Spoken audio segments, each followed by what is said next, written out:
gentlemen of the jury, imagine you're making a phone call to a friend overseas, thinking that your conversation is private. Little do you know, the government is actually listening in as well. Not only are they eavesdropping on your personal conversation, but they also add you to the list of suspected terrorists. This is what's happening to Paul, our defendant's brother, a victim of warrantless wiretapping. For those of you who don't know what warrantless wiretapping is, it's the monitoring of telephone and internet conversations by a third party, often by covert means, and in this case, without a warrant. On November 13th, 2011, at 9:22 a.m., Paul Nices made a phone call to a family friend at Oakley's living in Afghanistan. His sister, Isabel, overhearing the conversation, reported it to NSA through their hotline.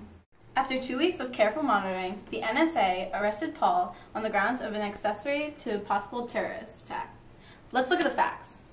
On August 17, 2006, the U.S. District Court Judge Anna Diggs Taylor ruled ACLU versus NSA that the NSA violates the First Amendment guarantee of freedom of speech and the Fourth Amendment guarantee of rights to privacy. The defense believes that Paul's First and Fourth Amendment rights were grossly violated in the miscarriage of justice. Not only was the second party just a family friend, but there was also no cause for tapping his phone, other than circumstantial evidence received from his sister. 51% of all Americans disapprove of warrantless wiretapping, according to May 2006 USA Today poll. An FBI agent interviewed in a 2006 New York Times article stated that there were too many dead ends for the program to be justified. Ladies and gentlemen, you know that this indictment of Paul Nices was wrong, and now we will prove to you through the cold, hard facts. Ladies and gentlemen, this isn't an argument over how beneficial warrantless wiretapping is. This is an argument of whether or not Paul Nices is guilty of aiding and abetting a terrorist. We have the testimony of his sister Isabel, who overheard the entire conversation. We have the power of the government behind us, and we have the evidence that clearly incriminates the conversations between Mr. Nices and Mr. Oakley's. Ladies and gentlemen of the jury, the evidence is not circumstantial, but rather it is undeniable and presents a clear threat to the security of this country. You are Paul Nices' younger sister? Yes, I am. And in all the time you spent with Paul, did he ever display violent tendencies or radical ideas? Never. Paul was always very loyal to his beliefs. Not only that, but also to his country. Do you believe he would ever intentionally aid a terrorist? Not in a million years. Your witness. If Mr. Nices was so innocent, what business did he have talking to Mr. Oakley's unknown Afghan terrorist? Ed is our family friend. What he does in his spare time isn't any of our business. Then why would your sister believe there was reason for concern? I don't know. Do you realize because of your sister's actions, your brother can spend his life in prison without the possibility of parole? How could he do this to him? How could he do this to our family? Ma'am, if you can't settle down, you'll have to be escorted out. You betrayed us, and what's worse, you betrayed our family. What's wrong with you? Come with me, ma'am. Look what you've done! Look what's happened because of you! Did you overhear your brother on the phone talking to Mr. Oakley's? Yes, I did. And wasn't that phone conversation a possible plot to attack the country? Objection, leading the witness. Sustained. Sorry. And what was that conversation about? I can't say with confidence what the conversation was about, but it sounded like two friends catching up. Did you not say that you thought the conversation posed a possible threat to the country? Objection, leading the witness again. Sustained. Be careful. Why did you call the NSA if you didn't think the conversation posed a threat? I thought it did at the time, but I guess I was wrong. The prosecution rests.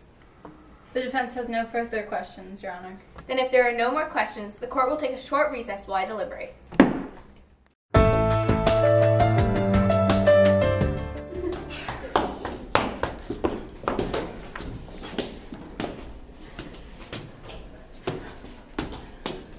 Excuse me? What? Well, that didn't go as planned, did it? Are you trying to mock me? Of course that didn't go as planned.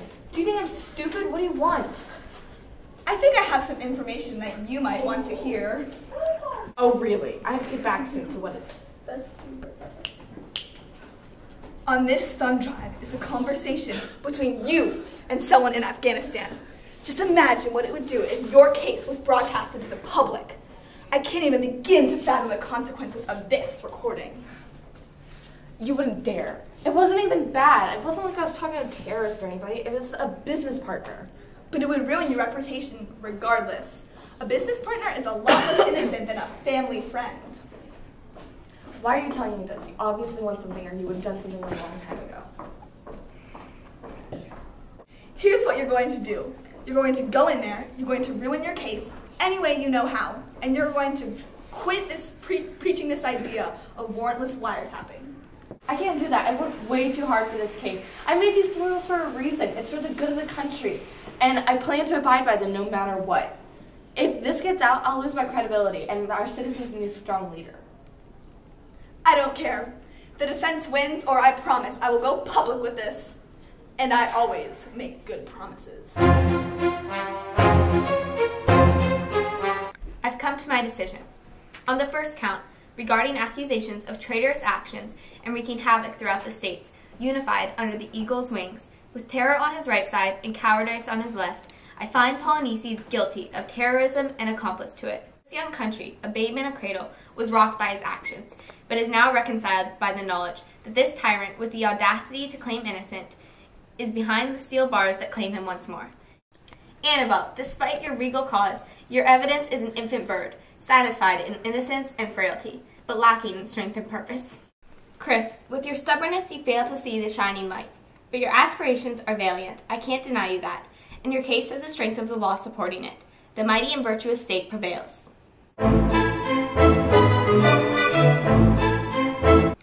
I was too stubborn and unwilling to accept my mistakes. Although I won this case, I lost my people's respect, and that's something I could never regain.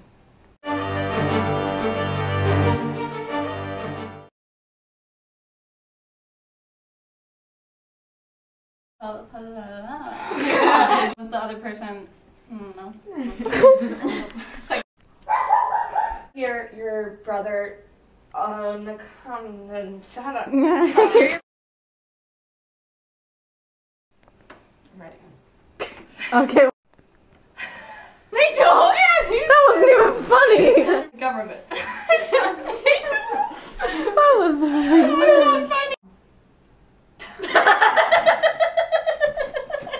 Stop. But it's Accomplice to it. This young country. This young country. It's so funny part. A baby in a okay.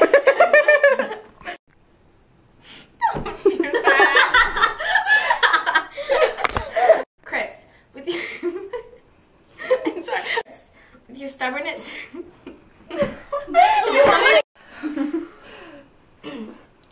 Honey, do you want a cookie? Don't want a cookie.